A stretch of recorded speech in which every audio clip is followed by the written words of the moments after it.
ଯାଜପୁର ଜିଲ୍ଲାର ବିଜୁ ଜନତା ଦଳ ସାଂସଦ ପ୍ରାର୍ଥୀ ଶ୍ରୀମତୀ ଶର୍ମିଷ୍ଠା ସେଠୀ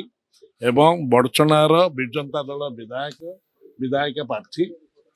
ବର୍ଷା ପ୍ରିୟଦର୍ଶନଙ୍କୁ ସମ୍ବର୍ଦ୍ଧନା ପାଇଁ ଗୋଟିଏ ବଡ଼ଚଣାର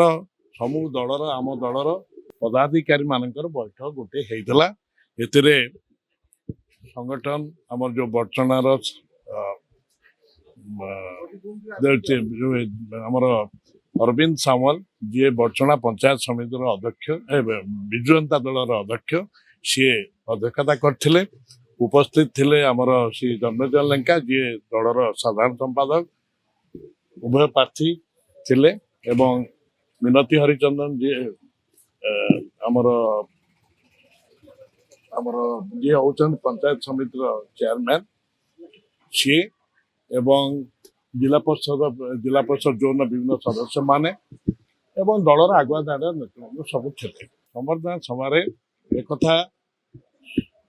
ସ୍ୱୀକାର୍ଯ୍ୟ କରାଗଲା ଯେ ମୁଖ୍ୟମନ୍ତ୍ରୀ ନବୀନ ପଟ୍ଟନାୟକ ଯୋଉ ପ୍ରାର୍ଥୀ ଦେଇଛନ୍ତି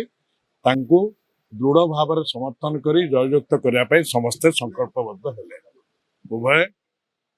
ସାଂସଦ ପ୍ରାର୍ଥୀ ଏବଂ ବଡ଼ଚଣାର ବିଧାୟକ ପ୍ରାର୍ଥୀ ବର୍ଷା ପ୍ରିୟଦର୍ଶନ ଏବଂ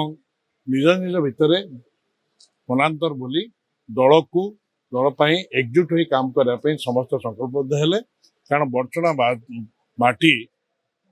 ସ୍ୱର୍ଗତ ନବକୃଷ୍ଣ ଚୌଧୁରୀଙ୍କଠୁ ଆରମ୍ଭ କରି ଧନୁଜୟ ଲେଙ୍କାଠୁ ଆରମ୍ଭ କରି ଅନେକ ଯୋଉ ବରପୁତ୍ରଙ୍କୁ ଓଡ଼ିଶାର ବରପୁତ୍ରଙ୍କୁ ମଧ୍ୟ ସ୍ଥାନ ଦେଇଛି ଏବଂ ସେଇ ମାଟିରେ ସେମାନେ ବଡ଼ଚଣା ଅତୀତ ଦିନେ ଇତିହାସ ମଧ୍ୟ ସୃଷ୍ଟି କରିଛି। ମୁଁ ଏକଥା କହିବି ଯେ ଆଜି ଯାହା ମନୋଭାବ ଦେଖିଲେ କର୍ମୀ ମାନଙ୍କର ସେମାନେ ଏଇ ଯୋଉ ମୁଖ୍ୟମନ୍ତ୍ରୀ ନବୀନ ପଟ୍ଟନାୟକ ମନୋନୀତ କରିଛନ୍ତି ମୁଖ୍ୟମନ୍ତ୍ରୀ 3 ଦିନ ତଳେ ଯୋଉ ମିଟିଂ ହେଇଥିଲା ସେମାନେ ସମସ୍ତେ କହିଥିଲେ ମୁଖ୍ୟମନ୍ତ୍ରୀ ଯାହାକୁ ମନୋନୀତ କରିବେ ଆମେ ଏକଜୁଟ ହୋଇ ତାଙ୍କ ପଛରେ କାମ କରିବୁ ଏବଂ ଆଜିର ମିଟିଂରେ ଆଜି ସମ୍ବର୍ଦ୍ଧନା ସଭାରେ ସେଇ ମନୋଭାବ ସମସ୍ତଙ୍କ ମୁଖମଣ୍ଡଳରେ ପ୍ରତିଫଳିତ ହେଇଥିଲା ଏବଂ ଏଠାରୁ ସେମାନେ ଏଇ ବାର୍ତ୍ତା ନେଇ ଯାଇଛନ୍ତି ଯେ ଆଗାମୀ ଦିନରେ ତାହା ସେମାନେ କାର୍ଯ୍ୟରେ କରି ପରିଣତ ଦେଖେଇବେ ଏବଂ ବଡ଼ଚଣା ମାଟିରେ ବଡ଼ଚଣା ନିର୍ବାଚନ ମଣ୍ଡଳୀରେ ବିଜୁ ଜନତା ଦଳର ପ୍ରତିନିଧିତ୍ୱ ରହିବ।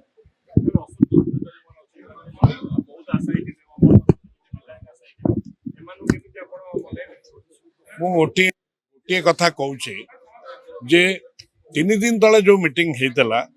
ସବୁ ଆଗ ଧାଡ଼ିର ନେତା ବଡ଼ଚଣାରେ ଆସିଥିଲେ ସମସ୍ତ ପଦାଧିକାରୀ ମଧ୍ୟ ଆସିଥିଲେ ଏବଂ ସେଥିରେ ଗୋଟିଏ ନିଷ୍ପତ୍ତି ହେଇଥିଲା ଯେ ମୁଖ୍ୟମନ୍ତ୍ରୀ ଯାହାକୁ ମନୋନୀତ କରିବେ ଆମେ ସମସ୍ତେ ତାଙ୍କ ପଛରେ ଏକଜୁଟ ହେଇ ଆସିବୁ। ଯଦି କାହା ଭିତରେ କିଛି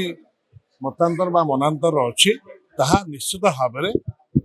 ଦୂର କରିବାରେ ଆମେ ସଫଳ ହବୁ।